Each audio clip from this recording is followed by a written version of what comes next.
Well, hello, and welcome back to Read Becca and Ripley for my weekly chatty catch-up on everything I read, everything I'm currently reading, and everything I'm looking forward to reading, and some lifey chat, random stuff.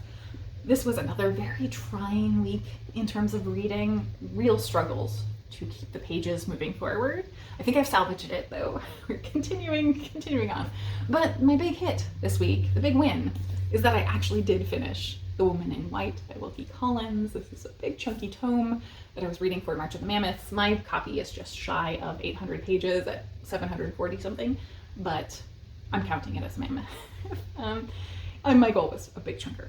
So I'm super thrilled to have read this because it was a delight. It was also buddy reading redemption for myself and Dia of Novel Idea. And we had a dud last month and we tried again and got a hit. This was so fantastic. It was gripping and page turning through most of the book.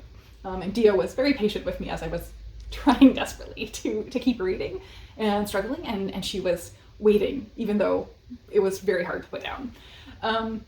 So this book, I can't really talk too much about plot. I would say that you know from the very beginning that this is it's full of intrigue and suspense because you are told at the start of the story, this is being told in eyewitness accounts, statements, diaries and journals, document fragments, because someone is pulling these things together as they would if this had gone through the justice system, because there has been a wrongdoing and justice has not been served. So we're getting that story, and I think that's most of what you need to know about the story. I think my perception about this story was very wrong going in, and Dia, I think, put it correctly that the woman in white is not really the focus of the story. She is a catalyst for everything that happens and for doubts and questions that are raised that start things unraveling. But I was going through part one. This is separated into parts, and then through those parts you are alternating perspectives somewhat through those documents and statements. But in that first part, I kept going, well, why aren't we going back to the woman in white? Like, where is the focus of that? And that was not the point. So by part two, I was finally in the rhythm and had just given up on the whole woman in white element and was completely gripped by the underhanded things that were going on and intrigues that are happening. So all of that was so frustrating because there's so much that it would be very easy to stop if people had the power or the social ability to do so. And I think that is also a massive element to this that I loved, is the subtext of social commentary, because this is an early sensation novel, and I'm not overly well versed on that, but as far as I understand, sensation novels were really gripping, were really salacious, and were often published serially, meaning in chunks in a periodical of some sort, and this was. And as a result, they had to keep really stringing along the reader and keeping them engaged. But on top of that, separate from that sort of salacious element and engagement of the reader, they also were doing commentary on the social anxieties of the time and things that a changing world was dealing with. And that is so present here through most of the intrigue that we're dealing with. The suspenseful moments are so difficult because you're getting the internal information, the statements or diaries from these characters, as many of them are agonizing over how, if only they could stop this from happening, if only things in their situation were different, they would be able to prevent the thing that's going to happen here. And this is not one singular day or moment. This is a very long running, like months of things sequentially continuing to snowball and pile on. And so you are seeing and watching from, between your fingers at moments as easily preventable wrongdoing is just there because of the social roles and social positions of these people.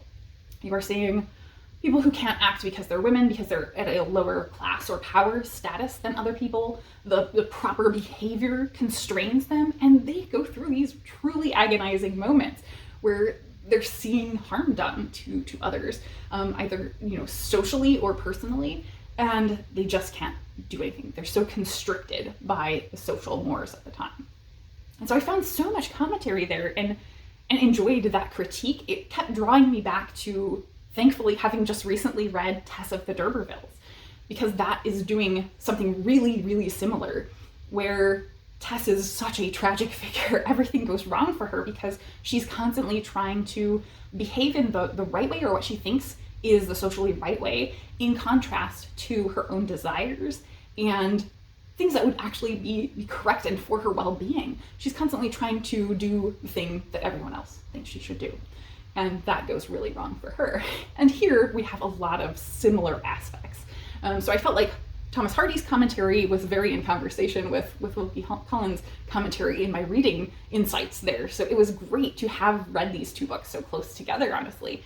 I just love the characterization in this story. So I don't want to walk through because there are quite a few characters, but they are so rich, such individuals. They, both good or bad characters, really are well developed.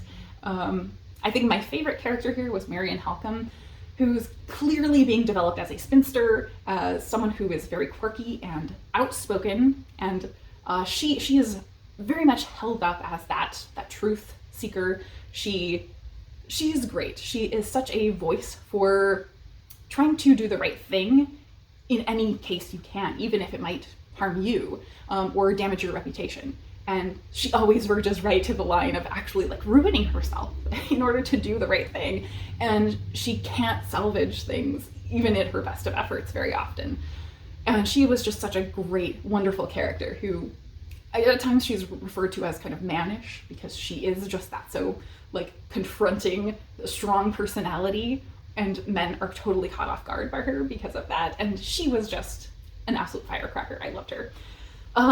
Let's see, what else can I say? This also is not spooky. It's not gothic at all. I thought going in, The Woman in White sounds a little eerie, spooky. It is not. This is pure like suspense thriller type of story. So it's definitely a page turner, but it doesn't have no real blood and gore. There's kind of one like animal cruelty scene that was very difficult reading for me, but I was able to deal through it, not like overly super graphic on page. And I just felt that this novel had so much to offer that everybody does talk about this on BookTube, and I can see why. It's such a classic that feels both of its time and relevant to today. That's probably why it's a classic. So this was so good. I'm so glad to have read it. Despite it being long, I read this in just a couple weeks. So this, just despite my slow reading as well, right now, it was so hard to put down, and I wanted to be reading it even faster than I was because everything about it was just so on point, so page turning, so engaging to read, and had such a message that I took away. So I really loved this. Definitely going to be one of my favorite reads of the year, I think. So then, after that, I needed to start, or I needed to continue on with Master and Margarita, and I have been very slowly continuing on with this one, but I needed an audiobook because I had finished my audiobook last weekend, Poverty by America. And so because I've been struggling with reading, I was like, I really need something that is light and joyful. And so I turned to all my wish lists and I was like, oh, there's a perfect pick here. And that is Carefree Black Girls, a celebration of Black women in popular culture by Zeba Blay. This book was so heavy.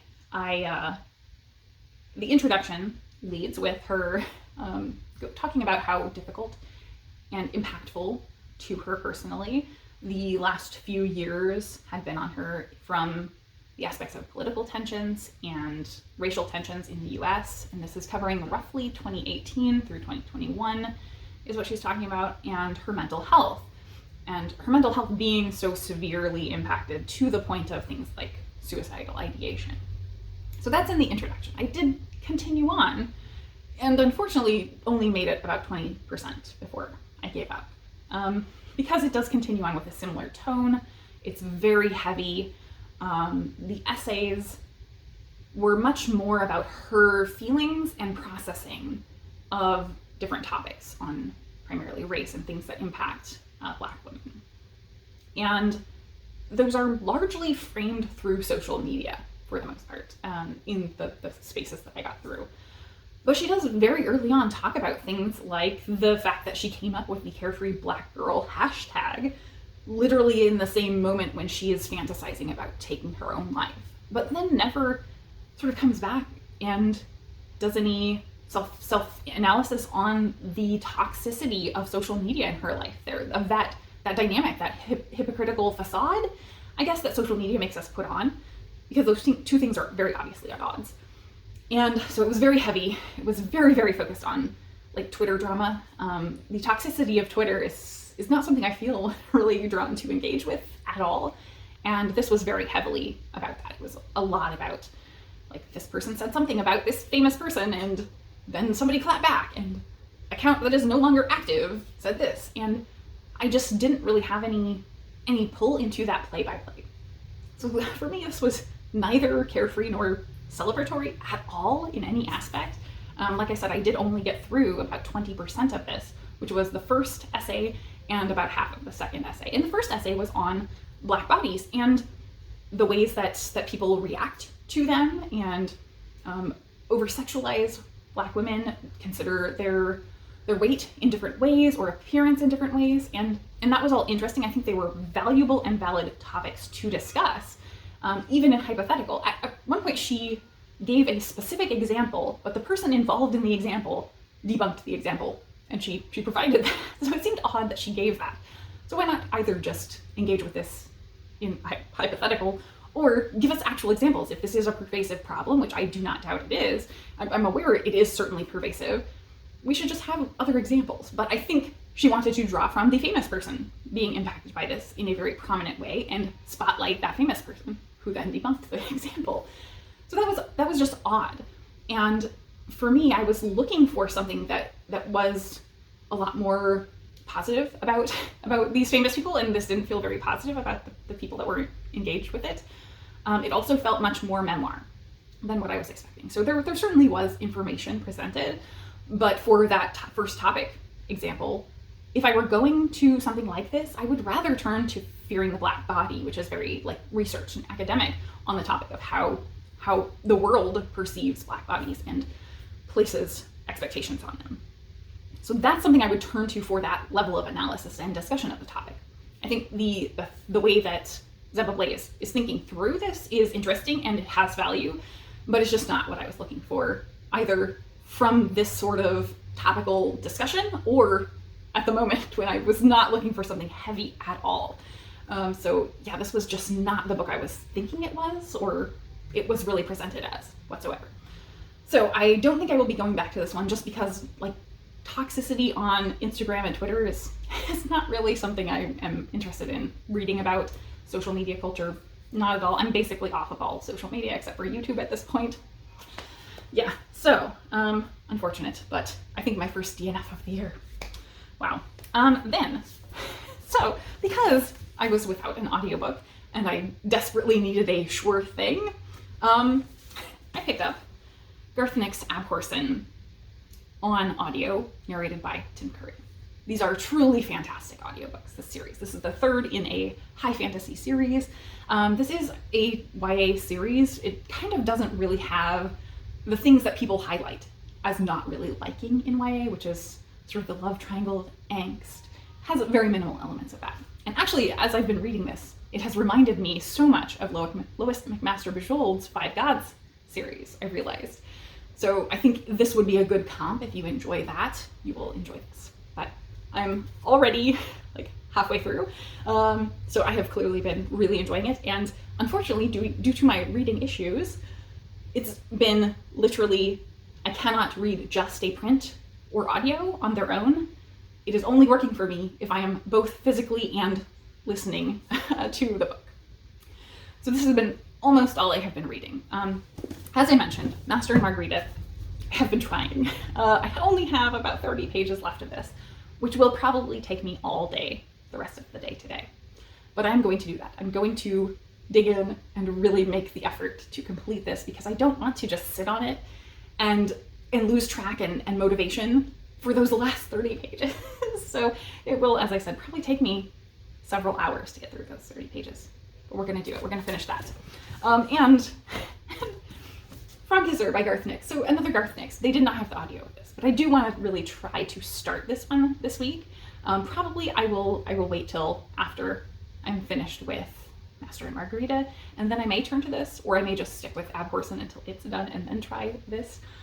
But as a result of the brain problems with reading, yeah, I think, obviously, like I said, I've read half of Abhorsen, and that's 500 pages. So I'm doing fine on continuing forward, but it's only working if I am both physically and audio reading together. So that is going to hamper a lot of things in my reading. I did go through and very heavily line up a set of audiobooks that are books that I have on hand physically if this continues on, so that I can keep myself reading. And I'm so much enjoying Abhorsen. So this is not like the joy has been sucked out. I'm just struggling so hard to read right now. I think that's it book-wise, because it's been pretty minimal. So onward, where to go next? Let's talk about what I watched this week. I watched Shazaam. I'm continuing on with my DC comic book movies project. I'm trying to finish as many or all of those as I can while they're on Netflix. They're dropping off at the end of March, and unfortunately I had to skip over Aquaman because it is gone already for whatever reason. So I didn't get to see Aquaman, but I jumped to Shazaam, and I also finished Joker. And with these two, we are finally into actually good movies, but they are dead opposite movies. So this was a weird week of watching, because Shazaam is a total cheeseball, family-friendly movie about a kid who gets turned into an avatar who is an adult superhero. So it is so funny because Zach Levi is who used to be very famous for the series Chuck.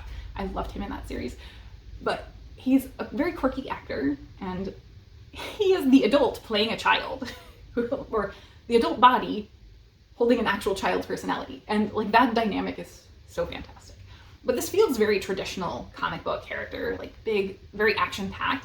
I felt like the writing was great. There's a lot of heart to this movie, and found family is a big element. So I wound up really, really enjoying this one. I was very surprised by it. It is very cheesy, but the cheese is intentional and it works. Joker is the complete opposite. It's really slow. There's almost no action. It's so bleak. It is heartbreaking, and it's very arty. So it's all about Joaquin Phoenix's performance. It's really, really focused on him and his mental health. Obviously, the Joker is this very deeply deranged character, and we are watching his backstory here. And it was such a good movie, but it was the total opposite of Shazaam. So again, I really enjoyed this one.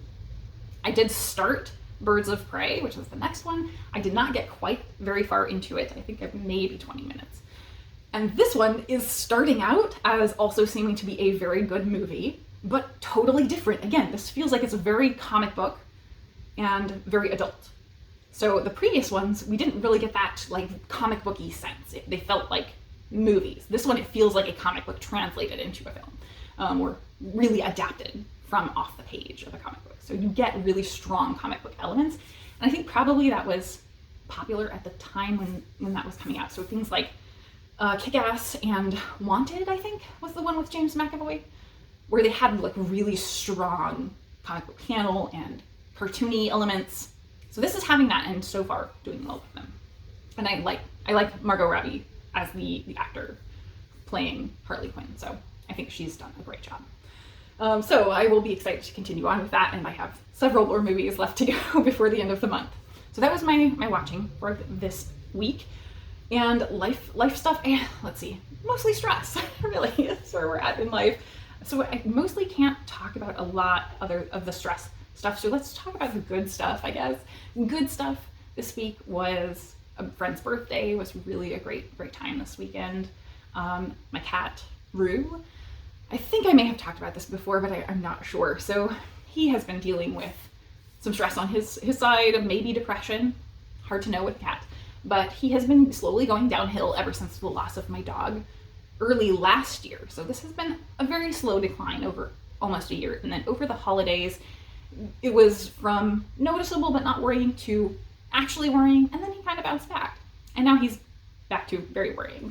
So we started him on a medication for depression, basically, and it has done fantastically. So we were having real problems with him causing tension with the other cats. That is gone, just within a few days of being on his medication, and really like much more chill. He's not hiding out, like he was being very antisocial, which is not like him. So that was the big catalyst for noticing that there was something off early last year, was that his behaviors were just not what they usually were. And so he is feeling much more like himself, I think, this week after a slow decline over the past year. So I'm very happy about that. I feel bad for waiting so long. There's always that sense of, you know, if your cats do have behavioral issues, or animals in general, if they have behavioral issues, it's hard not to internalize that as being your fault, right? And I am someone that has worked really hard on understanding animal and specifically cat behaviorism, and working with socializing cats means I've had to really do a lot of work on how they behave and react to different things in their household setting, and the way people are acting around them affects them and things like that. And still being unable to deal with it myself feels like a failure, right? But sometimes you need medication for that. Both humans and animals, it's the same thing. And so I do think he just does not deal with change well. And there's a lot of change going on in our house right now. So yeah, so I do think that he will probably be on medication for a while, and hopefully things will stabilize and he will be able to get off of it eventually. But that was overall, I think, the good stuff for this week. I am also looking forward to the BookTube prize. I think that's another good thing for this week, is that we had the signups go out for the next round of BookTube prize. I am a little trepidatious about my reading right now. My reading speed is not going to be great if it keeps up. We've got a couple weeks, so it could course correct by then, and I hope it does. But I think I will be fine regardless. I will just have to cut back on a lot of other reading. So BookTube prize is something I'm really looking forward to, because I sat out the first round because I have been focused on my Read What You Own challenge for 24 and 24, and I'm just a few books away from that. That's very exciting. Big success. It took a little bit longer than I expected it would, but it has been a big success, and I read a few library books as a result of previous plans. So I think I did okay, though, to hit roughly 24 in about 3 months. That's very good. So overall, I think it's been an okay week. I'm really hopeful that things start evening out soon. I do think it's going to be continued hectic stress for at least another couple weeks. I am going to start pre-filming, I think. So not that that matters to you all, but I'm just not a big pre-filmer. Usually I have one video ready to go out pretty much within a day or two. And so that's going to be because for BookTube prize I do want to vlog, and will not be able to release any of that vlog for 2 months while I'm reading those books. So I'll be filming a lot of stuff that you will not be seeing. So I think I'm going to try to pre-film some things for the next month beforehand by the end of March. So we'll see in April what happens with BookTube prize. I'm assuming I will get assigned, because people that sat out usually get first pick in the next round. So I'm assuming I will get assigned. I don't know if I'll get fiction or nonfiction, but I'm really looking forward to it. So anyway, I have way rambled on today. This has been a very talky one. So I think, though, that is all I have to talk about today. I don't have any specific recommendations, because as a result of my utter lack of focus, I have basically not been watching BookTube. What little I have been watching is more than a week old, but I've only been watching little bits here and there. But hopefully I will be getting caught up on some BookTube videos as well. But that is it for me today. Thank you so very much for watching.